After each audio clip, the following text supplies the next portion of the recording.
Okie dokie. We have day 6, ride number 5 for Gino.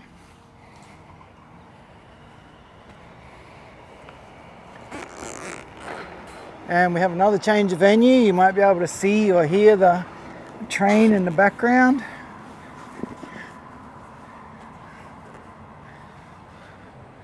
So this arena has a lot of distractions, but that's okay. He's not the sort of horse going to be too bothered about that. I said this is, these videos are very much more entertainment, and you can pick up tips out of them, but this in no way is a how to start a horse and get him going. Like, Gino's nice and quiet. There's a lot of things that I might be able to do with him that I couldn't do with some others. When I was training professionally full-time and starting a lot of horses, of course, had one property, one venue, and you're slowly introducing the horses to things at a rate that they could deal with. This guy's been shown at halter, and he's been away from home a bit before, and a lot of those things. So when he was younger, so these little changes aren't a big deal. But if he was a Brumby or a Mustang and came in from out bush, well, we're not going to be able to do these sort of things. And I've literally, when I was younger, had people back up to the round yard with their truck, open the gate and jump them out because they hadn't seen people or been anywhere before. I'd sort of run them up a race and had 2 or 3 weeks to get them going. And none of that is ideal, but sometimes that's just how it is for properties and their situations.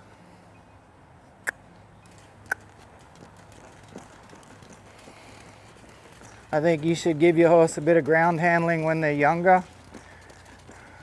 Basically when they're foals. A little bit more when they're yearlings. You don't have to do lots and lots and lots, but a little bit of time here and there spent on your babies will make this job so much easier.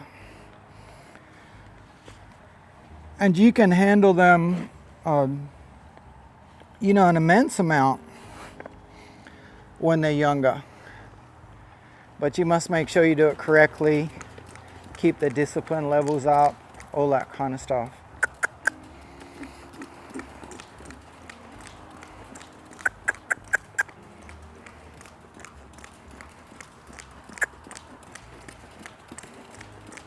Oh no. Good boy.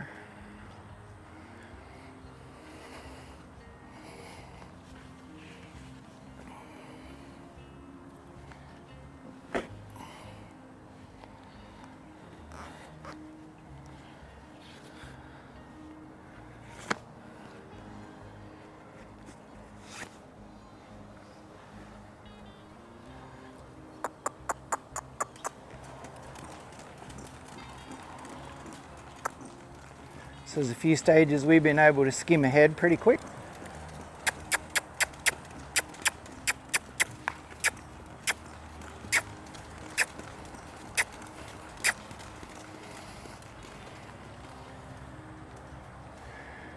Whereas a lot of other horses doing some of these things would take a lot longer. And you can do it in the same time frame. Like, I've seen horses and situations where you did a day on the ground, second day you rode them, third day you rode them out. And 40-50% of the horses, especially if they'd seen people and had a little bit done, they were fine. But some horses, different natures, different breeds, different personalities, they had major problems with that. And some would sort of have some problems, like maybe 30%, maybe 10 to 20% that had major problems. And if you just took a little bit more time, they would have been okay. Which that took me a little time to learn.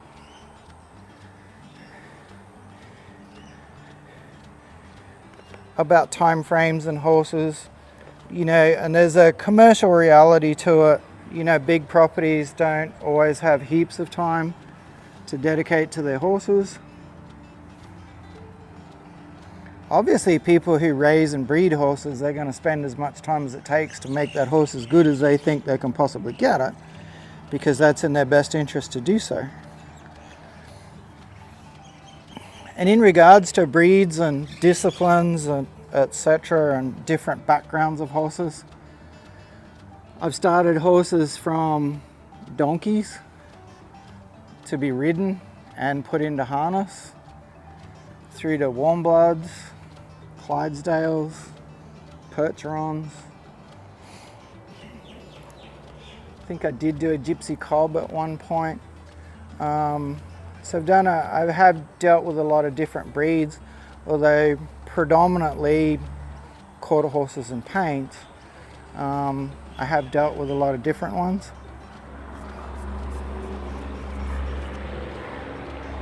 And this arena today is a little bit, because the lighting's not so great, I'm going to try to keep him down this end, but I'm going to let him run around and just investigate himself.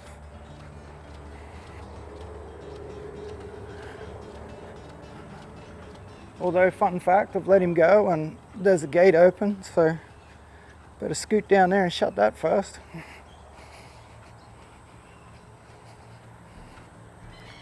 Terrible, terrible oversight on my part.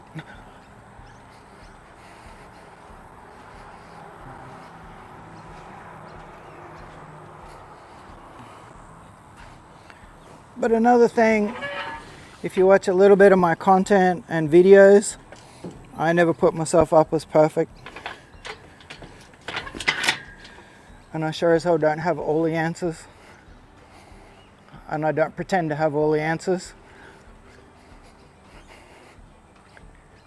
I do think I have a lot of answers for a lot of people though, which is why I'm, you know, sharing this content with people. But yeah, I'd like to see him just have a little look around on his own and just step up into a canter. I'm going to canter him on the lunge. I'm going to need a little bit longer lead or a lunge whip.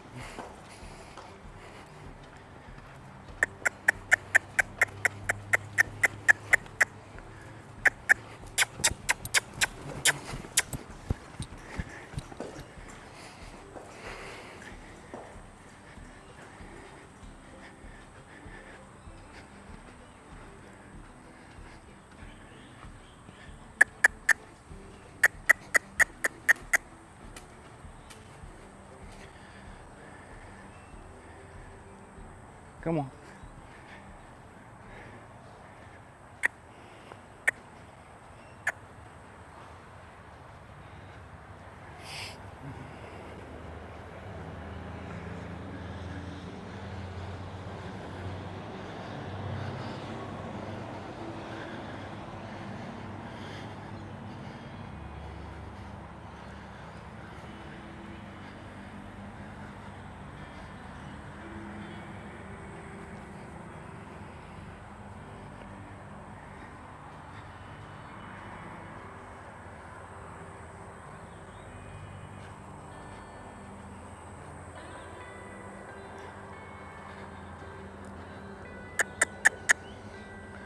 Something down there smells good.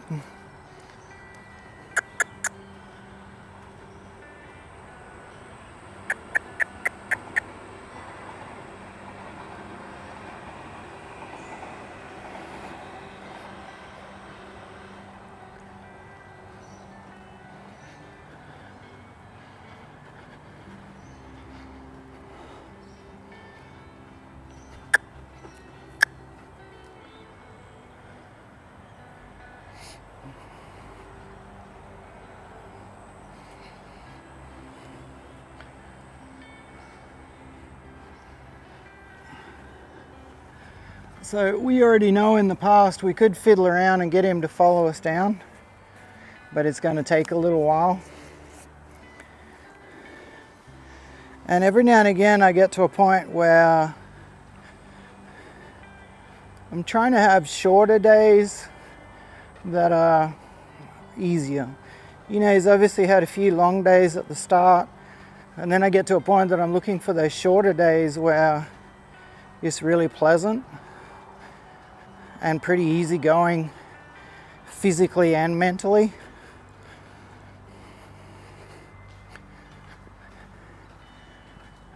And I was kind of looking for one of those yesterday.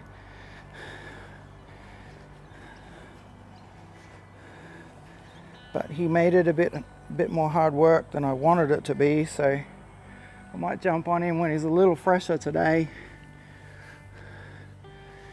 and see if we can have a shorter, easier day. Because again, what I'd like the message for this particular horse is, if you know, you just do your work and do your job, your day runs pretty easy, and sometimes it can even run pretty quick. I don't want him to think every day is going to be hard or every day is going to be long. So I'm trying to encourage him to, you know, just get to work.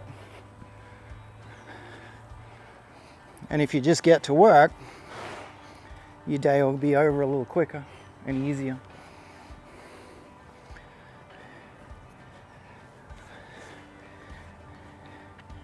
And as we know, he's sort of had a bit of an argument about work. Nothing major, but you'd still prefer to be standing under a tree eating grass, or even better, have somebody bring him some hay.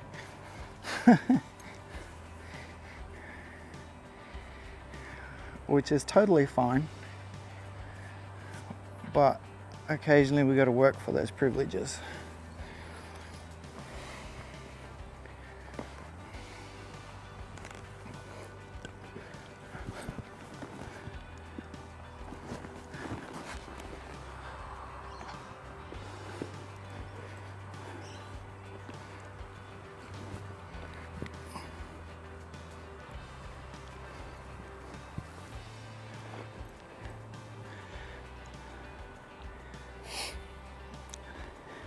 Obviously I'm pretty confident in him because I feel like I know he's going to stand there while I tuck my shirt in and try and make myself look presentable. And each time you get on, you know, another important tip is I'm not really ever in a rush to go immediately. I kind of want him to think I'm going to get on, we're going to stand there for a while. I've been guilty of being busy in the past, you know, and I hop on my horse and ride off almost immediately. So, you know, you get halfway on and they start walking off because they're anticipating they're not going to be there very long. So get on your horse, stand there for a while before you go. And even though we know he's quiet, I'm still doing that bit of sacking out process to make sure he's cool about everything.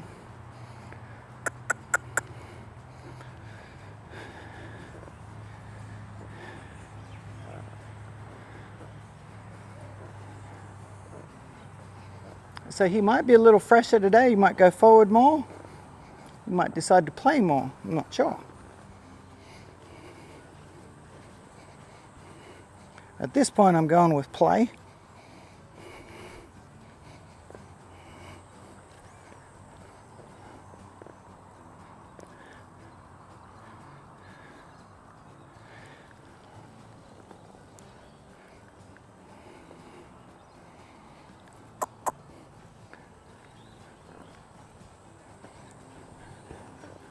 Got him bent, got him standing still.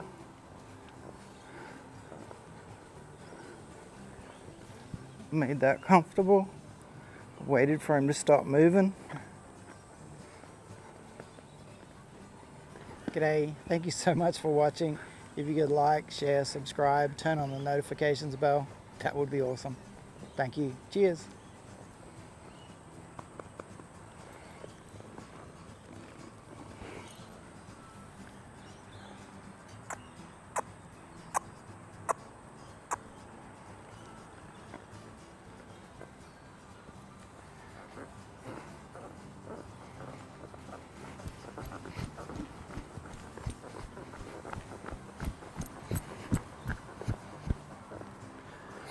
And you know, rule of thumb, obviously if I thought he was struggling with something, I'd just spend more time on each stage. I'd back up and I'd take longer at each point. Like I said, trying to give everything a score, you know, for want of a better word. You know, and when he's sort of doing it with a great attitude and getting the job done and he's relaxed, then I sort of think about moving on to the next bit. But some of the things that he's done in a day, other horses might be 2 or 3 days. And that's not just getting used to the saddle or people, like it might be this bending and turning. You know, some days I would ride 2 or 3 days in the round yards, sometimes 4, but rarely. On the 4th day I'd probably be riding out. Even on a horse who had a few little issues.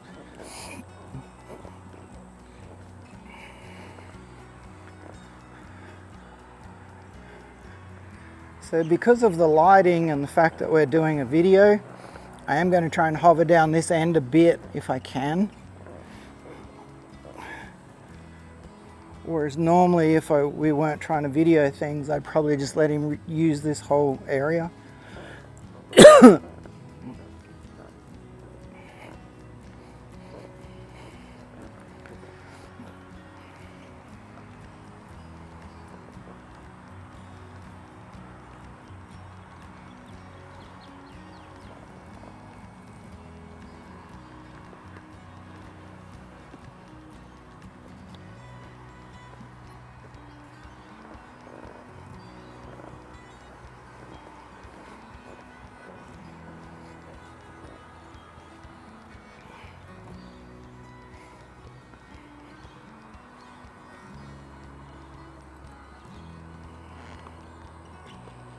A very cool response.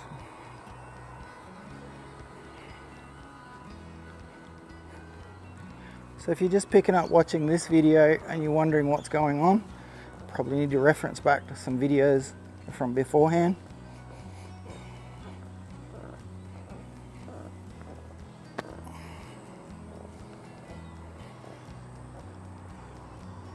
Ooh.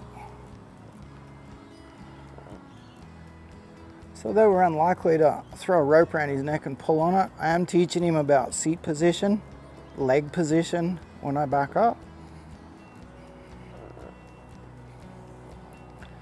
And another thing that's really important, and I mentioned it earlier on in some videos, but when I rode him yesterday was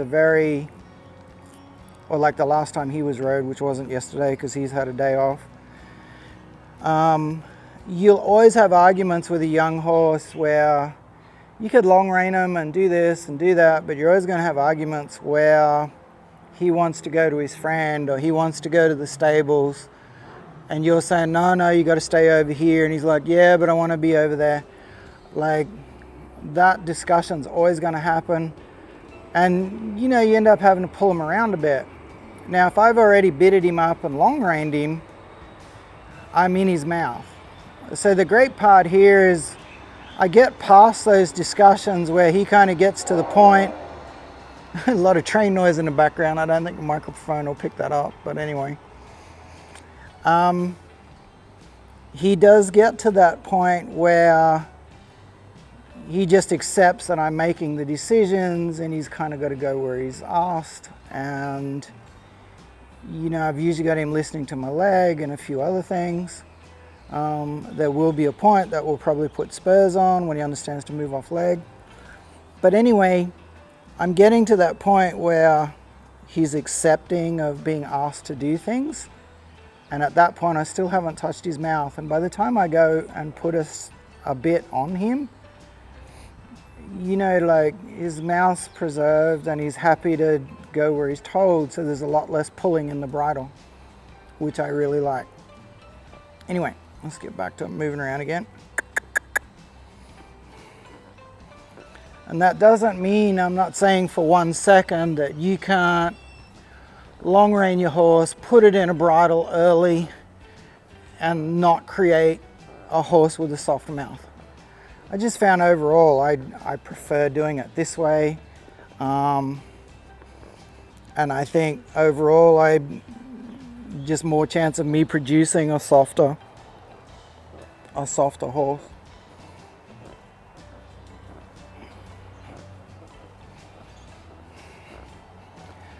Which is what we're all after, right? A horse who's soft and following suggestions.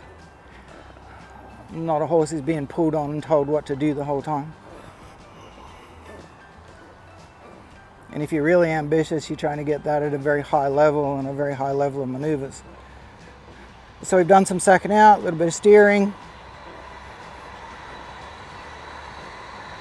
Step on up into a trot and some canter, and that might be his day. But we'll see what he does with that.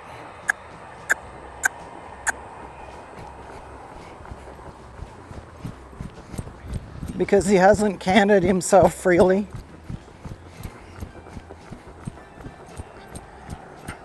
And there's a lot of added distractions and atmosphere tonight. Again, not ideal, but I kind of think this little guy will deal with it not too bad. Maybe not perfectly, but not too bad.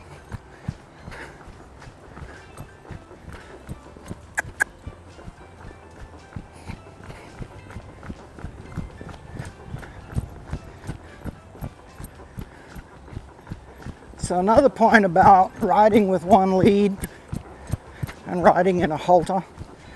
If this horse were to get a fright, when you take one lead and bend him around and you just make it difficult for him to misbehave, or act like a horse, is probably more to the point. When that happens, you don't really have much choice. Like, you can bend him around and try to persuade him not to.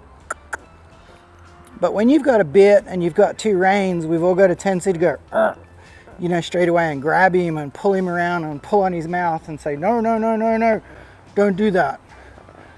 This kind of, it doesn't mean that I can't do it to a certain extent, but it is only, obviously a lot less.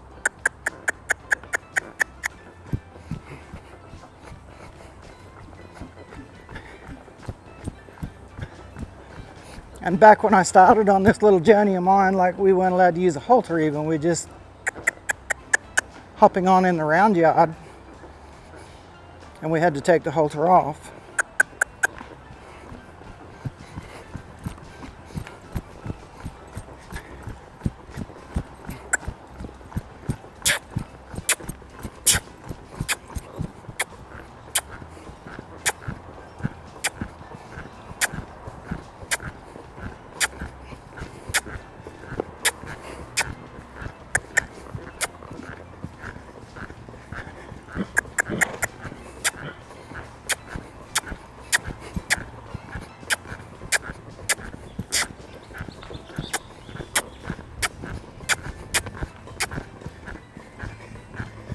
Oh, now.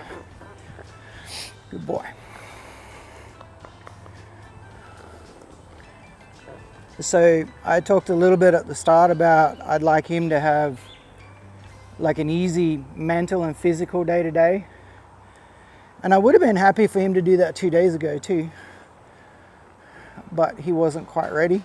So if he gives me that going back the other way, that's going to be his day.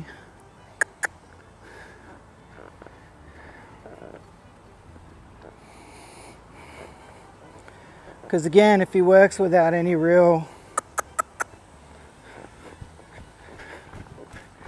disagreements, I want him to know that that's always going to be an easier day for him.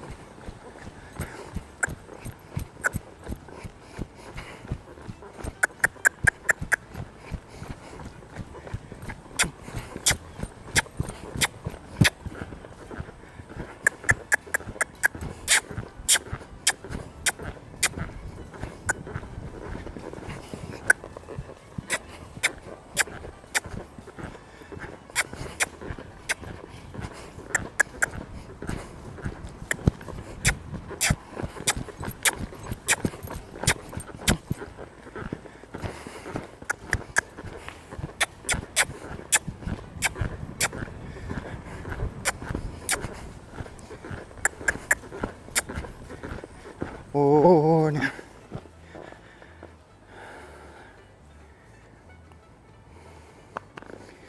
And he's obviously happy to stop. If he wasn't happy to stop, I'd just bend him around until he got stopped. I was also really happy with a couple of decisions he made then, you know, in comparison to where he's been, where he went, oh, I've had enough, I'd like to stop. One time I had a little tangle in my rope, so it took me a little while just to get him going again, or have that lead rope ready to chase him up. But he kind of went, well, I'm ready to stop. And I said, no, keep going. And he went off really peacefully. Where his attitude has been in the past few days, that would have been a good spot for him. Or it would have been the spot that he would be most likely to go, well, get stuffed, I don't want to keep going. But today he's just more accepting of the decision, so, you know, he's thrown down that he's accepting and wanting to work. I'm happy with that. So, gets a little early mark. Because good workers shouldn't be worked into the ground, you know. He's showing me that, well, I could be a good worker. And I'm going, well, if you're a good worker, you know, life's easier. So, that's very cool. All right, we'll call it a day. And don't forget, you probably know this one by now. Go out, give your horse a rub, because he's doing the best he can with the person he got stuck with. All right, catch you on the next ride. G'day, thank you very much for watching. I do really appreciate it. This video of Gino's journey is meant to be more of a entertainment video, not educational, as in it's not a how-to video. All horses react and start differently. If you are going to attempt to start your own horse, you really need to enlist the help of a seasoned professional, or get a seasoned professional to do your horse for you and get them started. It's not an easy job, and it's not a job to be taken lightly, because this is your horse's introduction to the rest of his riding career, and it's really not to be messed with. So take it for what it is. It's a lot of fun to watch. It's been a lot of fun to share, and I really appreciate that you've taken the time to watch it and that you'll keep watching the channel. Thank you very much. Cheers.